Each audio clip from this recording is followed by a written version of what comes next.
Hai semua, balik lagi bersama saya Cica di sini. Kali ini saya bakal ngelanjutin alur cerita 5 Daudi versi novelnya ya. Dan semoga kalian suka. Oke, tanpa banyak basa-basi, yuk kita simak alur ceritanya.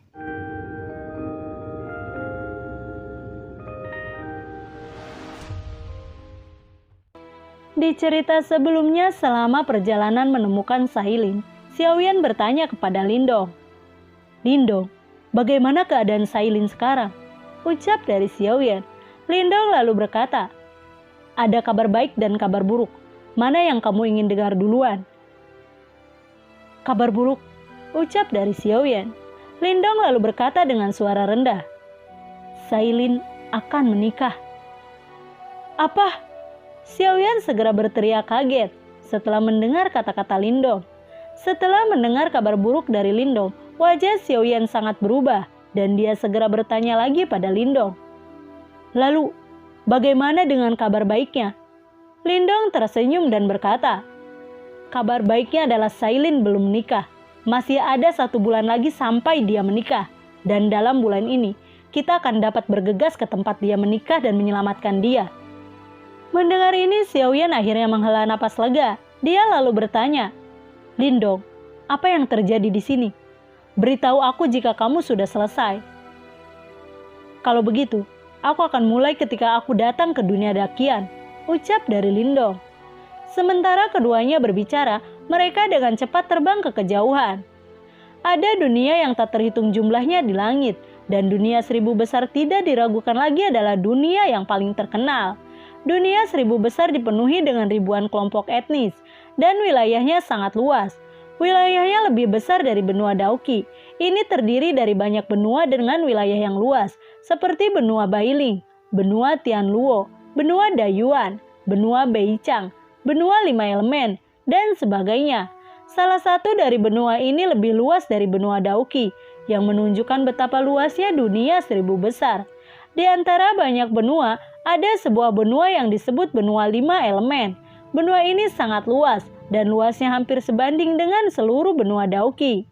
Benua 5 elemen seperti namanya adalah benua yang terdiri dari energi 5 elemen, logam, kayu, air, api, dan tanah. Oleh karena itu pembagiannya juga relatif sederhana. Menurut pembagian 5 elemen, benua 5 elemen dibagi menjadi 5 alam spiritual utama, yaitu alam roh emas, alam roh kayu, alam roh air, alam roh api, dan alam roh bumi. Dan mereka yang bertanggung jawab atas 5 alam spiritual ini adalah 5 klan besar dari benua 1000 besar. Perlu disebutkan bahwa pada awalnya ada klan roh air di antara 5 klan utama. Tetapi karena klan roh air kehilangan sumber roh, ia secara bertahap menurun menjadi cabang terlemah dari 5 klan utama dan selalu ditelan oleh 4 klan lainnya. Kemudian klan roh air mendapatkan sumber roh es secara kebetulan. Klan roh air dibagi menjadi 2, klan roh air dan klan roh es. Selama bertahun-tahun, klan roh es semakin kuat dan memiliki kemampuan untuk bersaing dengan 4 klan besar lainnya. Jika bukan karena dukungan dari klan roh es, klan roh air sudah lama tidak ada. Klan roh es pada dasarnya telah menggantikan klan roh air, menempati posisi dominan dan menjadi kekuatan yang tidak dapat diabaikan oleh 5 klan utama. Setelah Lindong memasuki dunia dakian bersama Ling Qingju dan King Tan, Lindong terus bertanya kepada orang-orang tentang lokasi klan roh es. Setelah beberapa pertanyaan, dia akhirnya menemukan bahwa klan roh es ada di benua 5 elemen. Lindong dan yang lainnya kemudian pergi ke benua 5 elemen. Setelah lebih dari sebulan terbang, Lindong dan yang lainnya akhirnya datang ke benua 5 elemen. Mereka segera datang dalam lingkup pengaruh klan roh es. Ketika mereka bertanya tentang berita di dekat klan roh es, mereka tiba-tiba mendapat berita yang sangat mengejutkan, yaitu Sailin, putri dari kepala klan Suiling atau klan roh es, akan menikah dengan putra kepala klan roh api. Berita ini mengejutkan Lindong. Dia dengan cepat mengeluarkan slip giok ruang yang diberikan Xiaoyan, menghancurkannya, dan mengirim pesan pada Xiaoyan. Ternyata 5 klan spiritual hidup bersama di benua 5 elemen, dan mereka memiliki koneksi dan perjuangan. Untuk waktu yang lama, setiap klan ingin menghancurkan klan lain, dan kemudian menduduki wilayah klan lain. Oleh karena itu, 5 klan bertempur secara terbuka, konflik dan perang sering terjadi. Dalam proses ini, berbagai klan mulai diam-diam membentuk aliansi untuk melawan klan lain bersama-sama. Bentuk aliansi ini mirip dengan keharmonisan antar negara. Para patriark dari kedua belah pihak membentuk keluarga putra dan putri. Putra dan putri dari kedua patriark akan menikah. Sebagai yang terlemah dari 5 klan utama, klan Suiling membentuk aliansi dengan klan yang kuat. Di antara 5 klan utama, klan Roh Api adalah yang paling kuat. Hubungan antara klan Roh Api dan klan Roh Es sangat baik. Jadi klan Roh Es memilih untuk membentuk aliansi dengan klan Roh Api. Namun objek pernikahan bukanlah putri kandung dari Patriark Suiling, tetapi Sailin, putri yang diangkat dari Patriark Suiling. Patriark Suiling, Wang Jiantong secara tidak sengaja menyelamatkan Sailin. Selama proses penyembuhan Sailin, ia menemukan bahwa sumber roh air yang telah lama hilang dari klan Suiling terkandung dalam tubuh Sailin. Penemuan ini mengejutkan dan membuat Wang Jiantong bersemangat. Setelah Sailin sembuh, Wang Jiantong segera menerima Sailin sebagai putri sulungnya. Tentu saja itu bukan niat awalnya untuk menikahi putri patriark Woling atau klan Roh Api di bawah Sailin. Tetapi itu adalah permintaan klan Roh Api sendiri, Genglong, putra dari Patriark Woling. Bertemu Sailin di jamuan makan dan jatuh cinta pada Sailin pada pandangan pertama. Selain itu, ia juga menemukan bahwa Sailin memiliki sumber roh air di tubuhnya. Untuk alasan ini, klan Roh Api harus menikahkan Genglong di bawah skala warna. Jika tidak, mereka tidak akan membentuk aliansi dengan klan Roh Air. Karena Sailin memiliki sumber roh air di dalam tubuhnya, jika Sailin menikah dengan Genglong, klan Roh Api akan cukup menguasai klan Roh Air. Meskipun Roh Air tidak mau untuk membentuk aliansi, mereka harus menyetujui permintaan Roh Api. Inilah seluk-beluk pernikahan Sailin dengan Genglong. Setelah mendengarkan cerita Lindong, wajah Xiaoyan berubah muram. Dia lalu bertanya, apakah Sailin setuju dengan masalah ini? Lindong menghela napas dan berkata, apa yang bisa dia lakukan jika dia tidak setuju? Sailin telah dipenjara oleh klan Roh Air. Sekarang dia hampir seperti wanita biasa, dan dia hanya bisa berada di bawah belas kasihan mereka. Mendengar ini, wajah Xiaoyan menjadi dingin. Matanya dipenuhi dengan niat membunuh, dan dia berkata, aku ingin mengganggu klan Roh Air dan klan Roh Api. Naga memiliki sisik terbalik, dan mereka yang menyentuh akan mati. Sailin tidak diragukan lagi adalah skala kebalikan dari Xiaoyan. Klan Roh Air dan klan Roh Api tidak diragukan lagi menyentuh skala kebalikannya. Lindong lalu berkata, Xiaoyan, sejauh yang aku tahu, klan Roh Api sangat kuat dan ada banyak orang kuat. Jangan gegabah. Selain itu, pada hari pernikahan putra kepala klan Roh Api, kepala klan dari klan besar lainnya akan berpartisipasi. Oleh karena itu, hari itu, barisan perlombaan Roh Api akan sangat menakutkan. Jadi sebelum kamu menyelamatkan Sailin, kamu harus membuat rencana terperinci, ucap dari Lindong. Xiaoyan, Lindong, dan yang lainnya segera mencapai benua 5 elemen. Setelah memasuki benua 5 elemen, Lindong menunjukkan lokasi klan Roh Api dan berkata, Xiaoyan, selanjutnya aku tidak akan menemanimu ke klan Roh Api. Aku akan pergi ke klan Roh Es. Klan Roh Es dan klan Roh Api memiliki hubungan yang baik. Jika klan Roh Api dalam kesulitan, klan Roh Es pasti akan membantu. Aku akan menahan klan Roh Es yang kuat, sehingga mereka tidak bisa menghadiri pernikahan, ucap dari Lindong. Xiaoyan lalu mengangguk. Xiaoyan juga telah mendengar sedikit tentang Ying Huan. Pada saat ini Xiaoyan dan Lindong merasa bahwa mereka berasal dari ujung dunia. Mereka berdua memiliki pengalaman yang sama. Ketika mereka berpisah, Xiaoyan lalu berkata, Lindong, terima kasih. Lindong tersenyum dan berkata, ayo, kita pasti akan dapat menemukan kekasih kita. Lindong dan Xiaoyan terpisah. Lindong membawa Ling Qingju dan King Tan dan terbang ke arah klan Roh Es, sementara Xiaoyan terbang ke arah klan Roh Api bersama Jiu Bai dan Linglong. Lindong menatap jarak yang tak berujung. Dengan ekspresi tekad di matanya, dia bergumam pada dirinya sendiri. Ying Huan, tunggu aku pasti akan menemukanmu. Pada awalnya Ying Huan membakar reinkarnasi untuk membiarkannya memasuki alam leluhur. Setiap kali dia memikirkan ini, hati Lindong terasa seperti tertusuk pisau. Lindong pernah berjanji pada Huan Huan bahwa ketika Sang Kyongbi jatuh ke tangan Huang Quan, dia harus menemukannya kembali. Sekarang saatnya dia memenuhi janjinya. Kali ini Lindong datang ke dunia Dakian untuk menemukan fragmen reinkarnasi yang merespon Huan Huan, sehingga Ying Huan Huan dapat dilahirkan kembali. Sebagai Master S, fragmen reinkarnasi Ying Huan Huan kemungkinan besar akan muncul di klan Roh S. Oleh karena itu dia harus menyelamatkan Ying Huan Huan dari klan Roh S bagaimanapun caranya. Area di mana perlombaan Roh S berada disebut wilayah S. Wilayah S Uji Muji adalah dunia es dan salju. Ini adalah lapangan es. Di sini es dan salju adalah satu-satunya tema. Domain es dibagi menjadi domain dalam dan domain luar. Domain dalam dan domain luar keduanya adalah dunia es, tetapi iklim keduanya sangat berbeda. Lingkungan luar wilayah es sangat buruk, dengan angin dingin dan badai salju sepanjang tahun.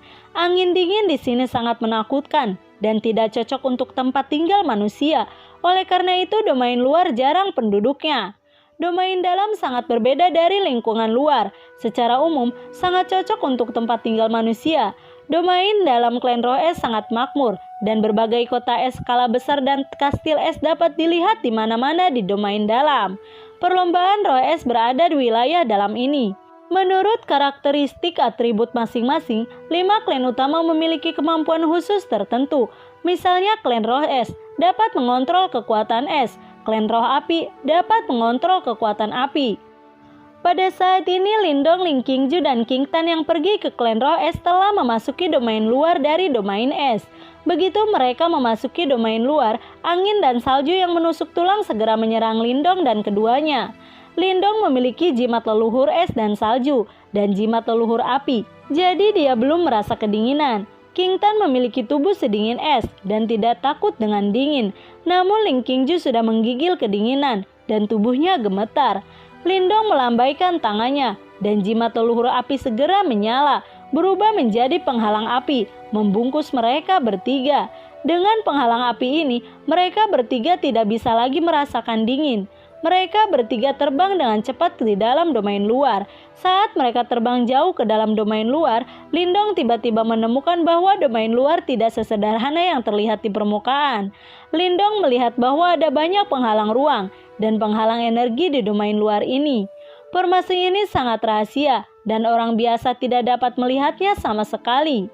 Domain luar adalah penghalang pelindung yang dibuat oleh klan Roh Es di sekitar domain es. Peran domain luar adalah untuk melindungi keamanan domain dalam dan untuk mempertahankan domain dalam. Lindong segera memberitahu Ling Qingju dan King Tan untuk berhati-hati. Ketiganya dengan cepat melewati domain luar dan memasuki domain dalam. Domain dalam sangat berbeda dari domain luar. Di domain dalam ada kerumunan yang melonjak di mana-mana. Lindong terbang langsung ke markas klan Roh Es. Markas besar klan Roh Es terletak di Gunung Roh Es dan pinggiran Gunung Roh Es adalah kota Roh Es yang sangat besar. Setelah perjalanan yang membosankan, Lindong dan yang lainnya akhirnya memasuki kota Roh Es. Kota Roh Es adalah rintangan terakhir untuk memasuki klan Roh Es. Oleh karena itu, siapapun yang masuk atau keluar dari kota Roh Es harus menjalani pemeriksaan yang sangat ketat. Untungnya Lindong sudah membuat persiapan yang memadai sebelum datang ke kota Roh Es. Jadi dia nyaris tidak melewati level dan memasuki kota Roh Es. Setelah memasuki kota Roh Es, Lindong menempatkan Ling Qingju dan King Tan di kota Roh Es dan dia memutuskan untuk pergi ke klan Roh Es sendirian. Lindong terbang langsung ke Gunung Bingling di luar kota Bingling. Gunung Bingling adalah pegunungan besar yang membentang ribuan mil. Ada puncak gunung besar dan kecil yang tak terhitung jumlahnya. Istana es yang indah dibangun di Gunung Bingling.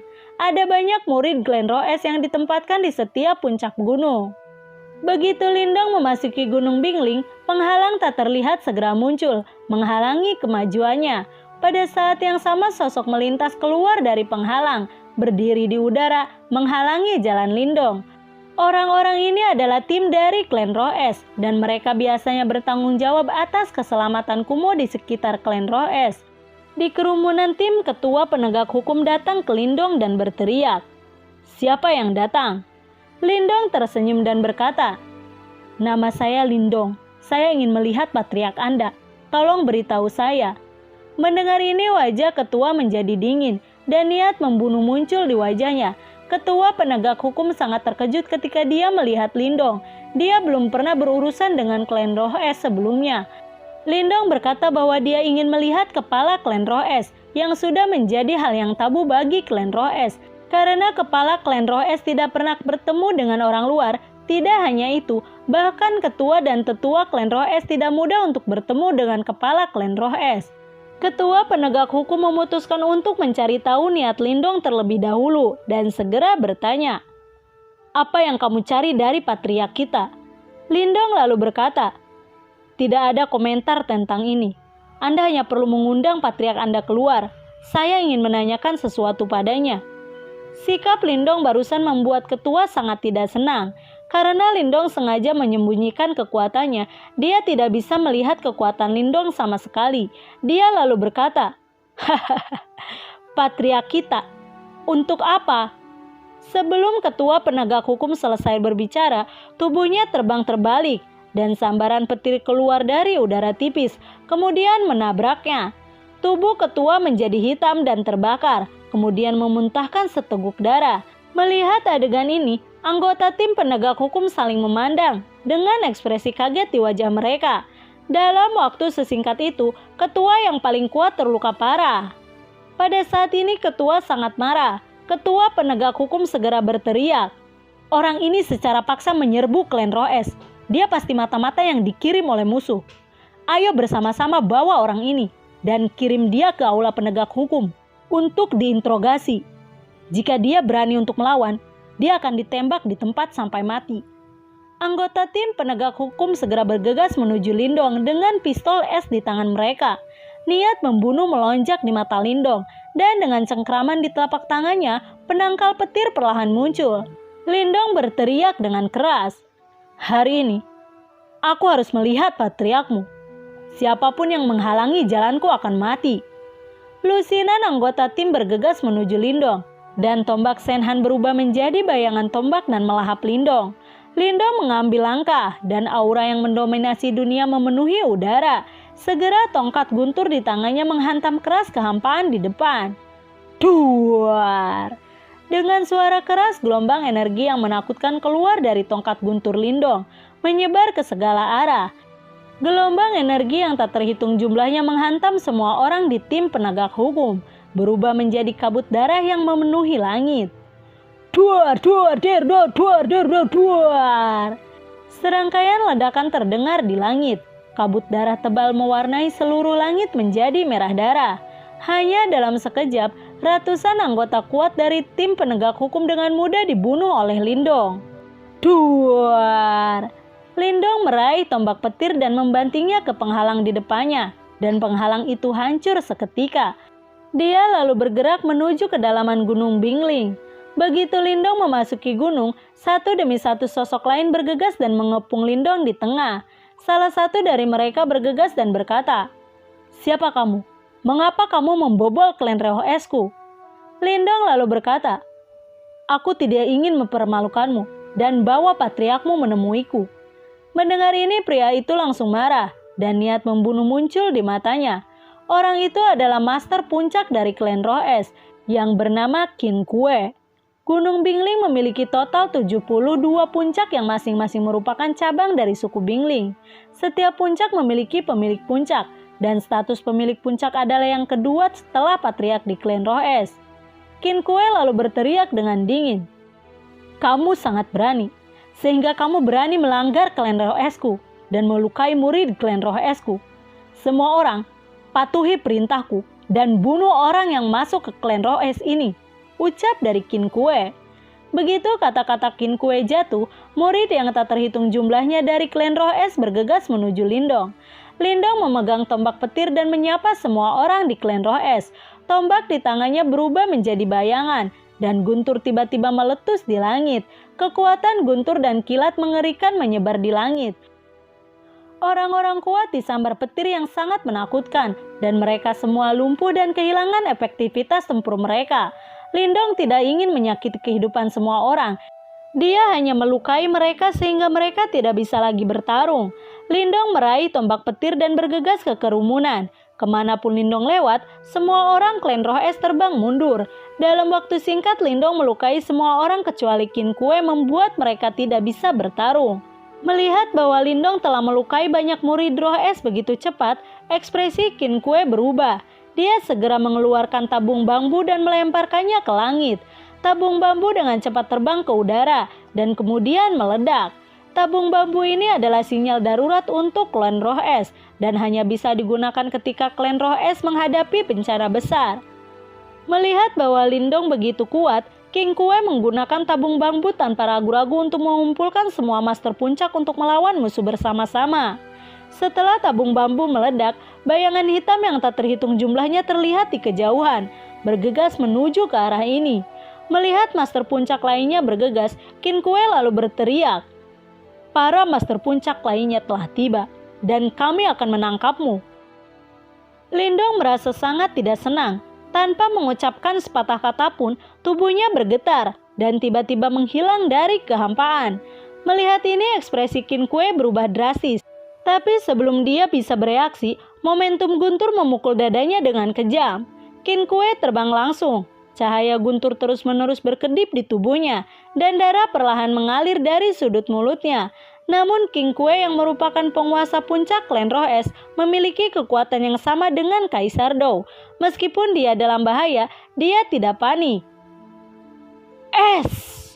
Dengan suara, suhu antara langit dan bumi tiba-tiba turun, dan seluruh dunia dengan cepat membeku, kemudian menyebar dengan kecepatan yang sangat cepat. Lindong langsung ditelan oleh es yang tiba-tiba membeku dalam kehampaan seperti patung es. Es dari klan Roh Es tidak hanya dapat membekukan orang menjadi es, tetapi juga menyerap kekuatan dalam tubuh manusia.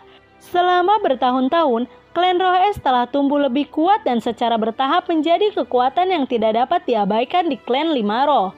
Di dunia 1000 besar, klan Roh Es telah menjadi keberadaan yang mengerikan.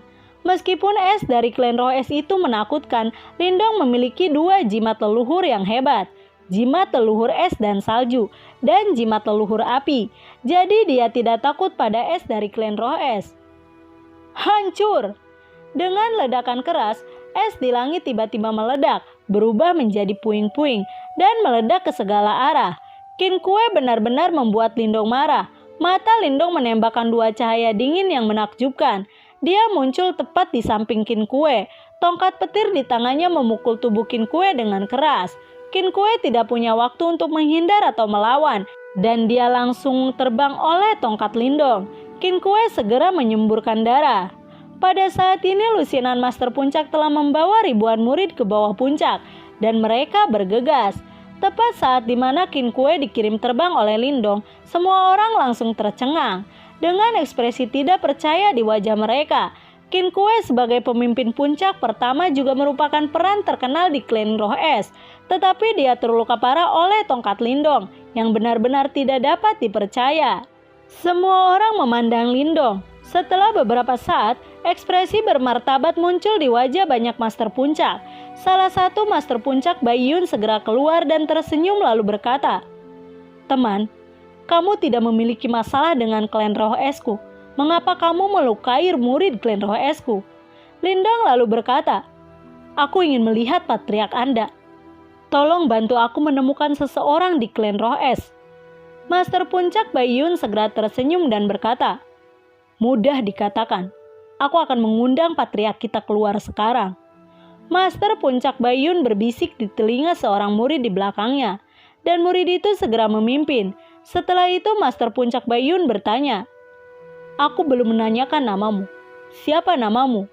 Melihat sikap orang baik itu, wajah Lindong juga sedikit membaik. Tujuan kunjungannya ke klan Roh Es kali ini adalah untuk menyelamatkan Huan-Huan, dan dia tidak ingin menempa perseteruan maut yang tak terselesaikan dengan klan Roh Es. Jadi dia tersenyum dan berkata, "Leluhur Wu, Lindong." Master Puncak Bai Yun tersenyum dan berkata, "Ternyata leluhur bela diri.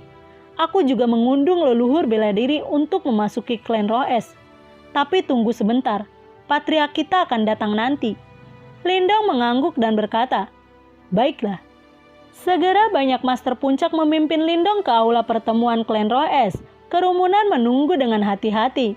Lindong menunggu di aula untuk waktu yang lama, tetapi dia tidak pernah melihat kedatangan Patriark Bingling. Lindong khawatir konspirasi apa yang akan dimainkan oleh klan Roes. Kemudian dia bertanya, "Kapan patriarkmu akan datang?" Pada saat ini semua orang merasakan hawa dingin yang tiba-tiba memenuhi aula. Master Puncak Bayun memiliki ekspresi bahagia di wajahnya dan berteriak, "Patriark ada di sini." Begitu Master Bayun selesai berbicara, kabut putih dingin bergegas ke aula dan segera berubah menjadi sosok putih tinggi. Lindong memandang pria itu dan melihat bahwa itu adalah seorang pria tua berjubah putih.